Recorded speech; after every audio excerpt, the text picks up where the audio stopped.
There are times in life when forgiveness feels completely impossible, when the sting of betrayal cuts so deep it leaves behind jagged, raw wounds. The questions linger like ghosts, unanswered and unresolved. That was my reality on the day I turned 48. The discovery of his mistake destroyed everything I'd spent years carefully building. The image of our marriage, the life we'd created together. It all came crashing down in an instant. For a while, I told myself it was over. I convinced myself there was no way to recover from this. Trust, once shattered so completely, couldn't possibly be fixed. The pain twisted inside me like a storm, a relentless, furious tempest that refused to calm. It wouldn't let me breathe easy again. But then, in the middle of all that chaos, he said something. It wasn't an apology or a plea for forgiveness. It was a question. Have you never cheated on me? Not even in your mind? Not once? Not even wanted someone else? The question hung in the air between us, heavy and sharp. It hit me harder than the betrayal itself. His words echoed in the silence, reverberating inside me with an intensity one hadn't expected. I hated that I couldn't answer right away. I hated that his words unsettled me more than the betrayal ever could. Because deep down, beneath years of routine and predictability, there were memories, distant, fleeting glances, small, insignificant temptations that had whispered in the quiet corners of my mind. I'd always pushed those thoughts away, buried them under layers of loyalty and commitment. But now, in the wake of his confession, with that question hanging between us, something inside me shifted, something I hadn't seen coming. I met his gaze, steady and unflinching, feeling an unfamiliar clarity settle over me. No, Ethan, I said slowly, my voice firm and deliberate. I didn't think so. But now, I think so. The words slipped out easily, almost too easily. There was no hesitation, no faltering in my tone. The storm inside me, which had raged so violently just moments before, quieted. It was replaced by something else, something far more dangerous, far more intoxicating. Curiosity, yes, but also a sense of freedom. The realization that the chains I'd placed on my own desires, on my own life, had weakened and finally snapped. I was no longer bound by the same expectations, the same restraint. And that, I realized, was the beginning of the end. In that moment, the atmosphere in the room shifted. It felt lighter, less suffocating, as though years of unspoken restraint and carefully maintained order had been peeled back. He stared at me, searching my face for any trace of the woman he thought he knew, the woman I'd been before. His eyes were wide, uncomprehending, as if he couldn't quite believe what he'd just heard. But I knew. I knew the decision had been made right then and there. I'd crossed a line, and there was no going back. The house felt different as I walked through it. It was like seeing it for the first time, as if I'd just arrived in a place that had once been familiar but now felt strange, foreign. I passed through the rooms, each one holding memories I could no longer cling to. The reflection in the hallway mirror caught my attention. I stopped, staring at the woman looking back at me, the same lines at the corners of my eyes, the same curve of my lips. But something was different. There was something new there, something I hadn't seen before. A glimmer, maybe. Mischief, maybe. Or something darker. Something that was both thrilling and terrifying at once. A spark of something I hadn't allowed myself to feel in years, maybe ever. In that moment, I understood, the woman I'd been, the one defined by loyalty and restraint, was gone. The new me, this woman with a glint of danger in her eyes, was just beginning to emerge. I stood there, lost in thought, reflecting on all the moments I'd been steadfast, loyal, and unwavering. I hadn't been blind to the possibilities. I knew there had been chances, times when I could have strayed, could have let my heart wander. But I'd stayed true. Not because I was trapped, not because I was bound by obligations or fear, but because I truly believed it was the right thing to do. I was committed. Or so I thought. Yet now, as I stood there in the stillness of that moment, something shifted. A feeling of uncertainty crept in. What had I missed all those years? Had I ignored a part of myself, some spark that had been quietly waiting for release? The thought of freedom now felt so new, so invigorating, like a taste of something forbidden but so sweet. The possibilities stretched before me, endless, like an open road that had just appeared where none had been. Every decision I'd ever made up until now had been calculated, carefully considered. There had always been a sense of responsibility in my choices, a weighing of consequences. But now everything had changed. I'd granted myself permission to feel, to think, to allow the thoughts that had been tucked away in the deepest corners of my mind to emerge. I was no longer bound by the rules I'd once clung to so desperately. That night, as I slipped beneath the covers, something shifted within me. The heaviness of my anger had melted away, replaced by a different kind of energy, anticipation.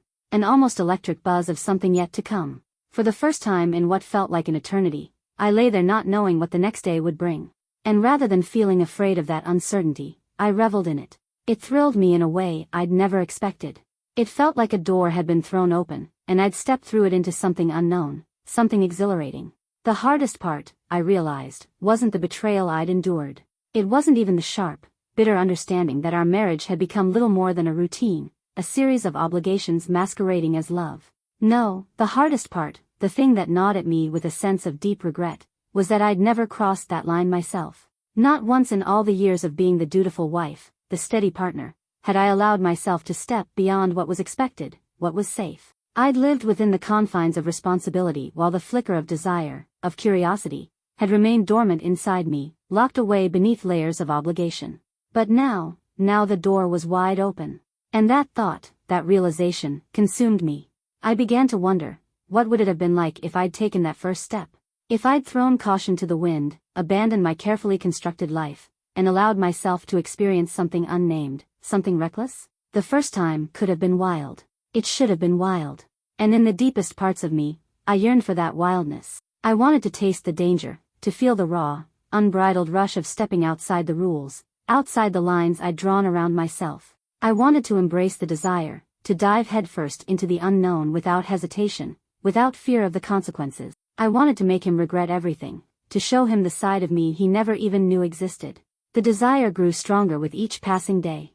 It wasn't hard to see that others were noticing me, that there were eyes that lingered, glances that were just a little too warm, touches that were just a little too intentional. The subtle signals had always been there, faint but undeniable. I could feel it, the quiet acknowledgement, the unspoken invitations. I knew I had options, plenty of choices, if I decided to act. The hard part, the part one had to wrestle with, was giving myself permission to actually do it, to let go of the tension that had been building inside me for so long. But when it finally happened, it wasn't anything like I'd imagined. It wasn't planned. It wasn't some carefully arranged scheme. The day started like any other, filled with the usual grind of paperwork, signatures, and the soft hum of life outside my office door. My job rarely brought me into contact with students, and I preferred it that way, orderly, predictable, and quiet. The world outside felt distant, almost irrelevant, as I buried myself in the routine tasks that filled my day. But that evening, as the light from the setting sun began to fade and the halls grew quieter, something shifted. The office, once bustling with activity, had emptied. The quiet was almost palpable, and the office windows, now reflecting the dimming light, seemed to hold the stillness in their glass. That's when I saw it, a thin file tucked into the corner of a stack. At first glance, it looked like just another set of documents. But as I picked it up, I realized it was different. Routine, yes, but something about it caught my eye.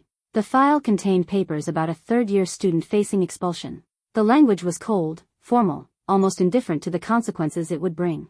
But as I flipped through the pages, I found myself drawn to something: the details, the record, the fragile thread holding this student to any future.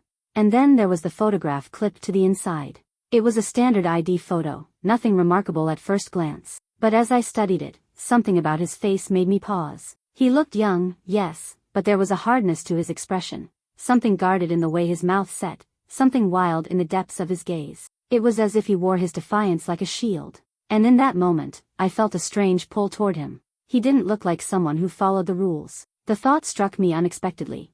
What would it feel like to break the rules with him? The idea unfurled slowly, dangerously, a whisper at first, barely there, but it grew louder with each beat of my heart. I shouldn't. I wouldn't. But I could. The possibility sent a shiver through me. My hand brushed over the smooth surface of the desk, as if grounding myself, but my body betrayed me. The air seemed warmer, my skin remembering touches that had never happened, breaths that had never been shared.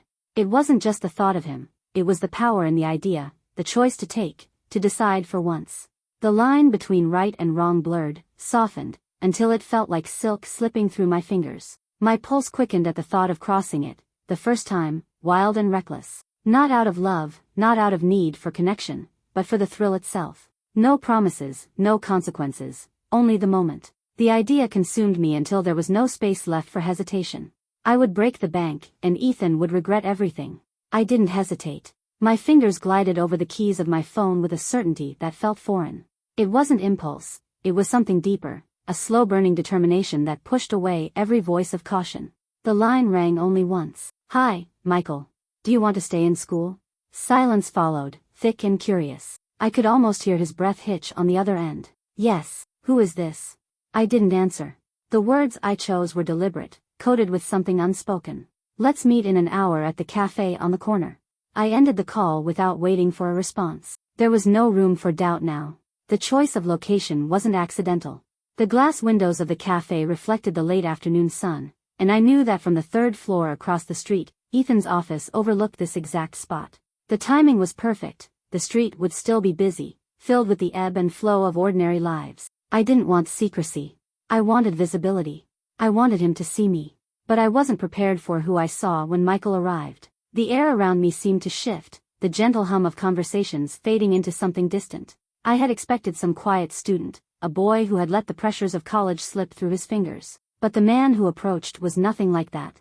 He moved with a confidence that was impossible to ignore, tall, broad shoulders stretching the fabric of his fitted jacket, his dark skin glowing in the fading light. His face was familiar and yet startling. This wasn't the face of the boy I remembered, the boy who had played basketball with my daughter, watching from the sidelines. The boy who had been just another part of the past. He was older now, sharper. His presence wasn't something you could glance over. It demanded attention. I felt my breath catch for the briefest moment. Why had he been expelled? The question lingered, but it wasn't important right now. He saw me, and recognition dawned in his eyes. For a moment, the entire street seemed to still. He approached slowly, our gazes locked in that silence between us. Something electric passed, a quiet acknowledgement of shared memory and something else. Something far less innocent. He gestured to the chair across from me. The distance between us felt intimate despite the crowd. The cafe chatter and clinking cups were distant noise. The world had narrowed to just this table, just this moment. I leaned back, letting the sunlight slip across my bare forearms, knowing the glass windows behind me reflected every move, every glance. My heartbeat wasn't calm. I hadn't planned for this part, for the sudden awareness of his presence. I wanted Ethan to see, but now, sitting there with Michael's gaze lingering too long, I wasn't sure who this moment was really for. The line between performance and desire blurred. The first move had been made. The plan had seemed so simple, a transaction dressed in temptation, a chance for him to reclaim his future, and for me, well, for me, it was about power. About reclaiming something I didn't even know I'd lost. We sat across from each other, the table between us a thin barrier that barely contained the rising tension. I explained it all, every detail. Every intention laid bare with a calm, calculated tone. My voice steady, my fingers tracing slow circles on the rim of my coffee cup. He listened, eyes fixed on mine, unblinking. And then, without warning, he moved. His mouth was on mine before I could even draw a breath. Heat, pressure. For a heartbeat, I froze, my lips parted in shock, a sharp intake of breath mingling with his. I felt the slip of teeth, a sudden sting as I accidentally bit him, too startled, too taken off guard. But before the apology could form, instinct took over. My lips softened. I leaned in. The kiss deepened. The world dissolved into taste and sensation. His hands, large and warm, found my knees. The touch wasn't tentative. No hesitation, no uncertainty. His fingers pressed firmly, slowly traveling upward, stopping at the curve of my hips. The fabric of my skirt suddenly felt too thin, the barrier too slight. A spark flared low in my stomach. Not love, no, not that. This was something raw, hot, electric. A sharp reminder that I was still a woman, capable of wanting and being wanted. I exhaled into him, realizing how long I had gone without feeling this way. The kiss wasn't supposed to happen. None of this was supposed to happen. Yet there I was, pulling him closer, tasting the danger. I had only imagined this before. But now, it wasn't about making Ethan jealous anymore.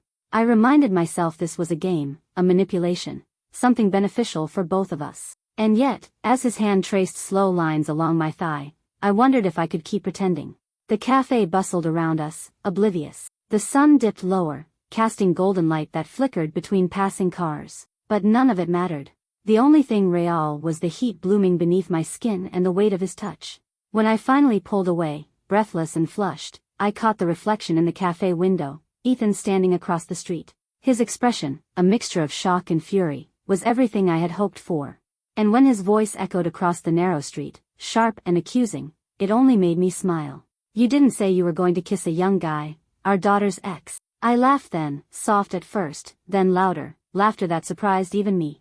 Turning my head just enough for him to see the smirk playing at my lips, I replied, "Boyfriend," with mock sweetness. "And didn't you sleep with that young girl from your office? She's 18. Silence.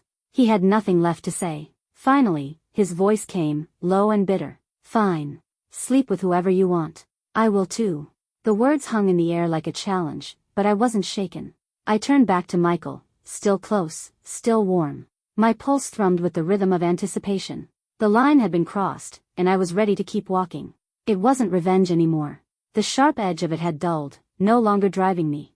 I had felt Ethan's jealousy, seen it flicker in his eyes, heard it crack in his voice, and it had been enough. The power in that moment had satisfied a hunger I hadn't even known I carried. But now, the hunger was different. Now, I was interested in him. It wasn't the plan. The plan had ended the moment Ethan's voice echoed with accusations and bitterness. But desire isn't logical. It creeps in slowly, filling the empty spaces left behind after satisfaction. I had made Ethan jealous. I had won that game. Yet, Michael lingered in my thoughts, uninvited, unavoidable. The memory of his hands, large, steady, and confident, still lingered on my skin. His kiss had caught me off guard, wild and sure, tasting of youth and defiance. It hadn't been love, no illusions there. It was something far more dangerous, pure excitement, a rush that tingled under my skin and made the air feel heavier. Weeks passed. I fulfilled my part of the bargain. I worked with the board, secured his second chance, official letters, formal approvals. Routine on the surface, but beneath it all, anticipation hummed. I told myself it was over. The deal was done. But the past rarely stays where it belongs. That evening, I heard the doorbell, casual, almost careless. I wasn't expecting anyone, but when I opened the door, there he was. Hoodie, jeans, and that smile. The kind of smile that made you forget the cold air outside. Wide. Unapologetic. His presence filled the doorway like he belonged there. And before I could say a word, his hands were on me. No hesitation. No questions. His mouth crashed into mine, full of heat and intention. The taste of him was familiar now, sweet, with something darker underneath. I felt the wall at my back as he pressed closer. My breath hitched. His fingers, strong and warm, traced the line of my jaw before sliding lower, gripping with a boldness that made me shiver. I wasn't prepared for it, this sudden, raw pull. But I didn't stop him. I should have. His lips barely left mine when I whispered, breathless, "He's home." A warning. A plea. I wasn't even sure which. But his grin deepened, dangerous and playful. "Even better," he said, loud enough for the walls to carry his voice. And then, footsteps. The door to the living room creaked open. There he was, Ethan. His gaze found us instantly. I felt the air thicken, the tension wrapping around us all. Michael didn't step back. His arms stayed wrapped around me, claiming, confident. "Hi," he said with a smile too wide, too knowing. "I'm Michael. I'm going to take your wife for a while." The words dropped into the room like a stone into deep water. I glanced at Ethan, his jaw tight, eyes darkened. But there was nothing he could say. Nothing he could do. We had agreed. And in that moment, standing between two worlds, past and present, obligation and desire, I realized I didn't care what came next, because I wanted this. All of it. I can't truly describe what came next. Some moments exist beyond the boundaries of language, too raw and electric to be captured by simple words. They are meant to be felt deep in the skin, in the bones, in the trembling spaces between heartbeats. He didn't hesitate. His fingers wrapped firmly around my wrist, his gaze steady, unapologetic as it met Ethan's one last time. That lingering look, thick with unspoken messages, made the air in the room grow heavy, charged with something that defied reason. "Where's your bedroom?" But I didn't take him there. No, that would have been too cruel, too final. Instead, I led him down the hall, my pulse echoing in my ears, toward the guest room, a space that once belonged to memories and quiet hours. Now, it would become something entirely different. As soon as the door closed, the atmosphere shifted. There was no pause, no uncertainty. His hands were on me before I could catch my breath, strong, certain, greedy. I felt the edge of the bed press into the backs of my knees before I was pushed down, soft sheets meeting my skin. His breath fell hot against my neck as his mouth traced a line that made my back arch. I gasped, half laughter, half disbelief, as fingers found buttons and fabric slipped away.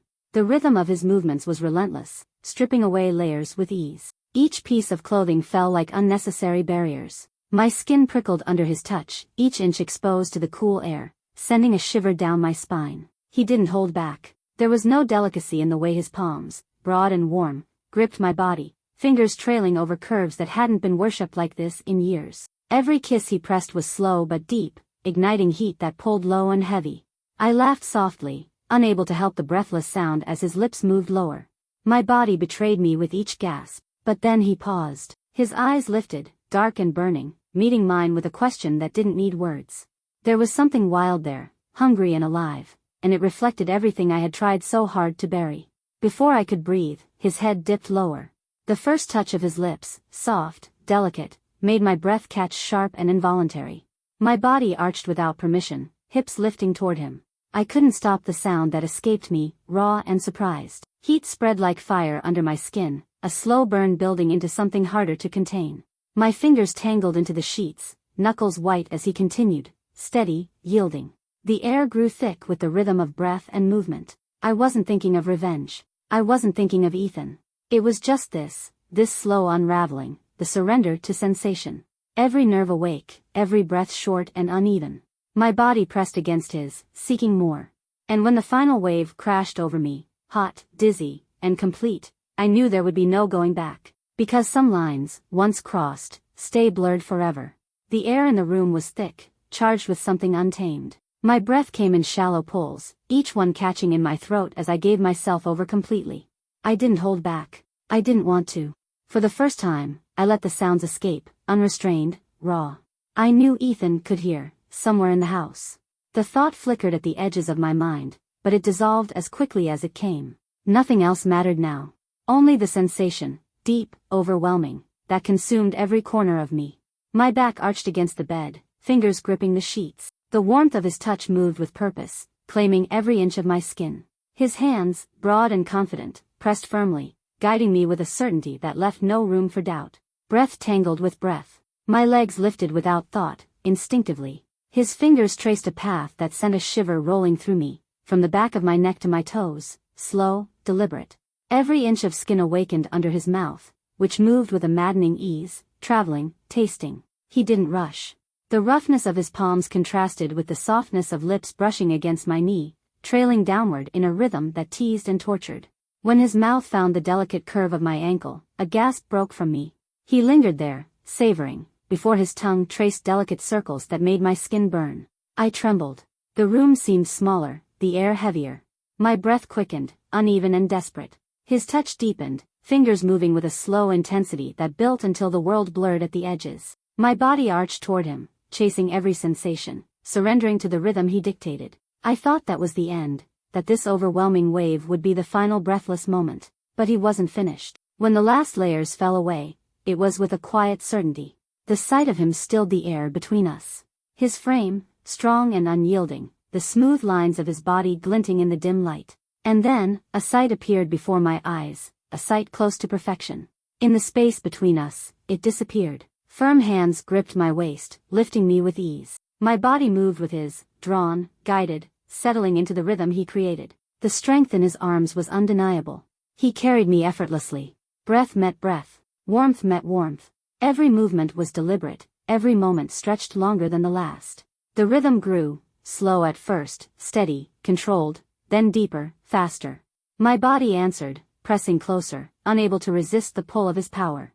My head fell back, breath catching with each rise and fall. There was no thought of before or after, only this. Bodies moving in perfect rhythm, breathless and relentless. His breath, once steady, turned ragged.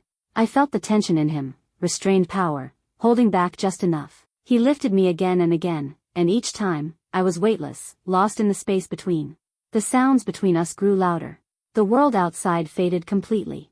When it finally reached that last inevitable moment, a rush so deep it seemed to steal the air from my lungs, there was only stillness, breath, weightlessness. Just when I thought I had reached the edge of all I could feel, he shifted, effortless, confident. His hands, firm and sure, guided me with ease. My breath caught as he moved me, turning the rhythm into something new, something deeper. The bed's cool sheets pressed against my skin, and I felt the weight of his gaze before his touch returned. His lips followed a path down my back, slow and deliberate, tracing every curve with a warmth that sent shivers through me, from the nape of my neck to the small of my spine. His breath barely grazed me, teasing, awakening everything that had been quiet for too long. I melted into the sensation, the soft drag of his mouth stirring something even wilder inside me. His hands, broad and steady, lifted, positioned, controlled.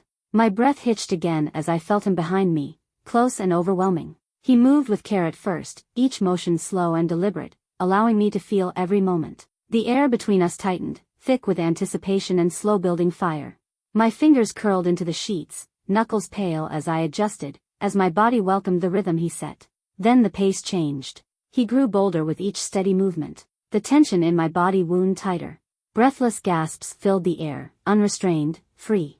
The world narrowed to nothing but this moment, the rhythm between us, the growing urgency in every breath, every touch. The room was filled with sound, breaths mingling, the soft rustle of sheets, quiet gasps that escaped without permission.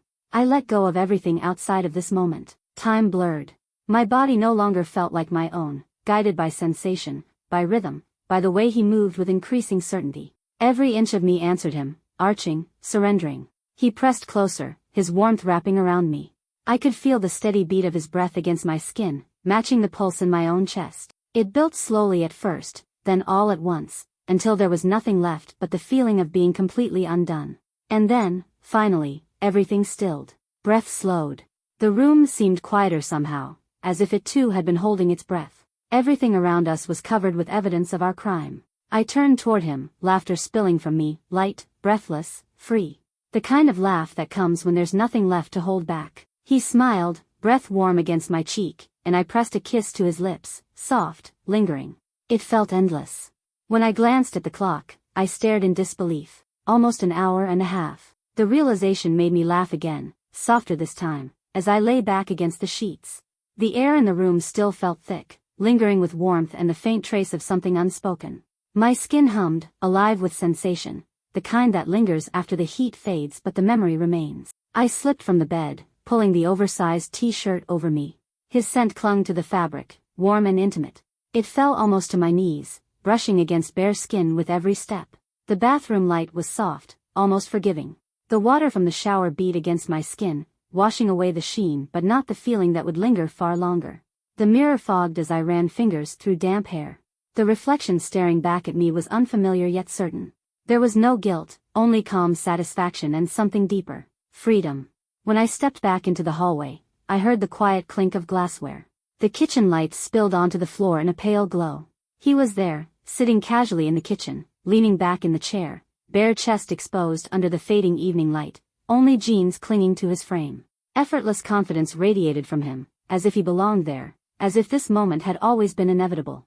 I hesitated in the doorway, the t-shirt still hanging from me, swallowing my figure, sleeves brushing my forearms. His eyes found me, and without a word, he rose. Strong arms slipped around my waist again, familiar now, commanding without force. He pulled me close, the warmth of his skin seeping through the thin fabric. His lips found mine, slow and deliberate, as if time outside the walls of this house didn't exist. And then, the sound of footsteps. A shift in the air. The sharpness of reality creeping back in. The doorway filled with a shadow, Ethan. His expression twisted, caught between disbelief and a sadness he hadn't expected to feel. His voice broke the stillness. We didn't agree on this. Harsh. Bitter. The sting of pride wounded, not love lost. I didn't look at him. Instead, I stepped away from the arms around my waist, walking calmly back to the bathroom. The silk robe felt cold against my skin as I slipped it on, familiar, almost indelible.